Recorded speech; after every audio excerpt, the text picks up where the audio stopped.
അർജുൻ ആയങ്കി എന്ന മുൻ ഡിവൈഎഫ്ഐ നേതാവാണ് ഇപ്പോൾ ചർച്ചാ വിഷയം.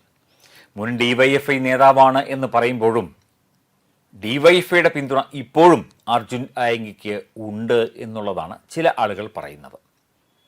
എല്ലാവരെയും വെല്ലുവിളിക്കുന്നു. കഴിഞ്ഞ ദിവസം നടത്തിയ വെല്ലുവിളി നമ്മളെല്ലാം കേട്ടതാണ്. പിടിക്കാൻ പറ്റുമെങ്കിൽ പിടിക്കടാ എന്ന് പറഞ്ഞുകൊണ്ടുള്ള വെല്ലുവിളിയായിരുന്നു. ഇത്തരം വെല്ലുവിളികളുമായി ഗുണ്ടകൾ വരുമ്പോൾ എന്താണ് ചെയ്യേണ്ടത്? അല്ലെങ്കിൽ കീഴടങ്ങില്ല, തന്നെ പിടിക്കാമെങ്കിൽ പിടിച്ചുകൊള്ളൂ എന്നൊക്കെ പറഞ്ഞ് പോലീസിനെയും ആഭ്യന്തര വകുപ്പിനെയും ഒക്കെ വെല്ലുവിളിക്കുന്ന ഗുണ്ടകൾ. കോതമംഗലത്ത് പോലീസ് ഉദ്യോഗസ്ഥനെ വളരെ മോശമായി അയാളോട് പെരുമാറുകയും അയാളെ ഭീഷണിപ്പെടുത്തുകയും ഒക്കെ ചെയ്ത കേസുണ്ട്. ഇതിനു മുൻപും പല സമാനമായ കേസുകൾ ഇയാൾക്കെതിരെ ഉണ്ട്. എന്നിട്ടും ഇയാളെ എന്തുകൊണ്ട് നേരത്തെ പിടിച്ചില്ല, അല്ലെങ്കിൽ ഇപ്പോൾ എന്തുകൊണ്ട് പിടിക്കാൻ പറ്റുന്നില്ല എന്നുള്ള ഒരു ചോദ്യമാണ് സാധാരണക്കാരായ ആളുകൾ ചോദിക്കുന്നത്. ഇയാളെപ്പോലുള്ള ഗുണ്ടകളെ ഇങ്ങനെ ഇറക്കി വിട്ട് കഴിഞ്ഞാൽ, അല്ലെങ്കിൽ ഇവർക്ക് സംരക്ഷണം കൊടുത്തു കഴിഞ്ഞാൽ എന്താവും നമ്മുടെ സമൂഹത്തിൻ്റെ അവസ്ഥ? സകലമാന കേസുകളിലും പ്രതിയാണ്. ഡിവൈഎഫ്ഐ കാലത്ത്, അല്ലെങ്കിൽ ഡിവൈഎഫ്ഐ എന്ന ഒരു പ്രസ്ഥാനത്തിൽ പ്രവർത്തിച്ചിരുന്ന സമയത്ത് ഇയാൾക്ക് ഇടതുപക്ഷത്തിൻ്റെ പിന്തുണയുണ്ടായിരുന്നു. പിണറായി വിജയൻ എന്ന മുൻ മുഖ്യമന്ത്രിയുടെ പിന്തുണയുണ്ടായിരുന്നു. അതുപോലെ നിരവധി സഖാക്കളുടെ പിന്തുണയുണ്ടായിരുന്നു. എന്ത് തോന്നിയാസവും കാണിച്ചിട്ട് ഞാൻ ഡിവൈഎഫ്ഐ ആണ്, SFI ആണ് എന്ന് പറഞ്ഞാൽ സംരക്ഷണം കിട്ടുന്ന ഒരു കാലഘട്ടമുണ്ടായിരുന്നു. പക്ഷേ ഇന്ന് ആഭ്യന്തരമന്ത്രി രമേശ് ചെന്നിത്തലയാണ്, UDF ആണ് ഭരിക്കുന്നത്. എന്നിട്ടും ഇയാളെ പിടിക്കാൻ പറ്റാത്തത് എന്തുകൊണ്ട് എന്ന ചോദ്യം ആഭ്യന്തര മന്ത്രാലയത്തിന് നേരെയും പോലീസിന് നേരെയും സാധാരണക്കാരായ ആളുകൾ ചോദിക്കുകയാണ്. കഴിഞ്ഞ ദിവസം ഒരു റിട്ടയർഡ് പോലീസ് ഉദ്യോഗസ്ഥൻ, പേര് പറയുന്നില്ല, അയാൾ പറയുന്നത് കേട്ടു. ഇങ്ങനെയുള്ള ആളുകളെ ഉത്തർപ്രദേശിലും അങ്ങനെയുള്ള സംസ്ഥാനങ്ങളിലുമൊക്കെ വെടിവെച്ച് കൊല്ലുകയാണ് പതിവ്.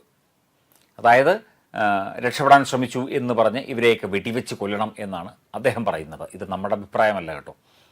നിയമപരമായി കാര്യങ്ങൾ മുമ്പോട്ട് കൊണ്ടുപോയി അർജുൻ ആയങ്കിയെ പിടിക്കാനുള്ള കാര്യങ്ങൾ എത്രയും പെട്ടെന്ന് ആഭ്യന്തര മന്ത്രാലയവും പോലീസും ചെയ്യണം എന്ന് തന്നെയാണ് ഇവിടെ പൊതുസമൂഹം ആവശ്യപ്പെടുന്നത്. അതിന് കഴിഞ്ഞില്ലെങ്കിൽ തീർച്ചയായിട്ടും ജനങ്ങൾ ഇറങ്ങി ഇയാളെ പിടിച്ച് പോലീസ് സ്റ്റേഷനിൽ കൊണ്ടുചെന്ന് എത്തിക്കും എന്നുള്ള വാദവും ചിലർ സമൂഹ മാധ്യമങ്ങളിലൂടെ ഉന്നയിക്കുന്നുണ്ട്, അല്ലെങ്കിൽ പറയുന്നുണ്ട്.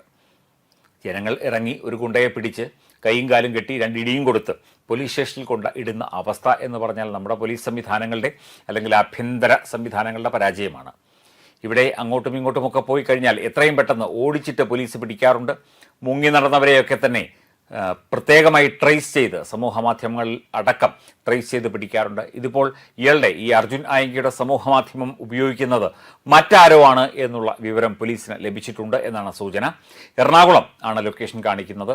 എന്നിട്ടും ഇയാളെ ഇത്രയും മണിക്കൂറുകളായിട്ടും പിടിക്കാൻ സാധിച്ചില്ല. പോലീസിനെ വെല്ലുവിളിച്ചുകൊണ്ട് ധൈര്യമുണ്ടെങ്കിൽ പിടിക്കട എന്ന് പറഞ്ഞുകൊണ്ട് വെല്ലുവിളി നടത്തിയ അർജുൻ ആയങ്കി എന്ന ഗുണ്ടയെ, അല്ലെങ്കിൽ എന്ന സാമൂഹ്യ വിരുദ്ധനെ എന്തുകൊണ്ട് പിടിക്കാൻ പറ്റിയില്ല എന്ന് ആരായാലും ചോദിച്ചു പോകും. എത്രയും പെട്ടെന്ന് ഇയാളെ പിടികൂടി അറസ്റ്റ് ചെയ്ത് നിയമ നടപടികൾക്ക് വിധേയനാക്കണം.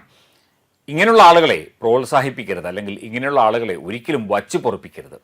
ഇവർക്കൊക്കെ എതിരെ കൃത്യമായ വകുപ്പുകൾ ചുമത്തി ഇവരെയൊക്കെ ആജീവനാന്തം ജയിലിലിടണം എന്ന കമൻറ്റുകളും അഭിപ്രായങ്ങളുമൊക്കെ സാധാരണക്കാരായ ജനങ്ങൾ, പ്രത്യേകിച്ചും സ്ത്രീകൾ ഉന്നയിക്കുന്നുണ്ട്.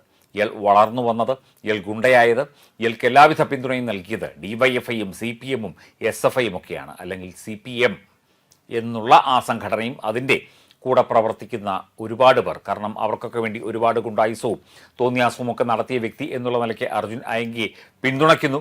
അർജുൻ ആയങ്കിക്ക് എല്ലാവിധ നിയമപരമായ സംരക്ഷണവും പിന്തുണയും ഉറപ്പ് കൊടുത്തിരുന്നു.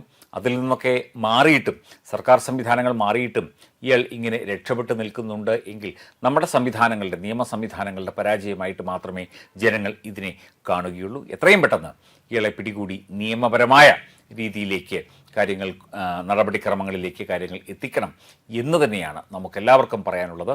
വെടിവെച്ച് കൊല്ലണം എന്ന അഭിപ്രായത്തോടൊന്നും നമ്മൾ യോജിക്കുന്നില്ല. അതൊരു പഴയ പോലീസുകാരൻ്റെ, റിട്ടയർഡ് പോലീസുകാരൻ്റെ അഭിപ്രായമാണ്.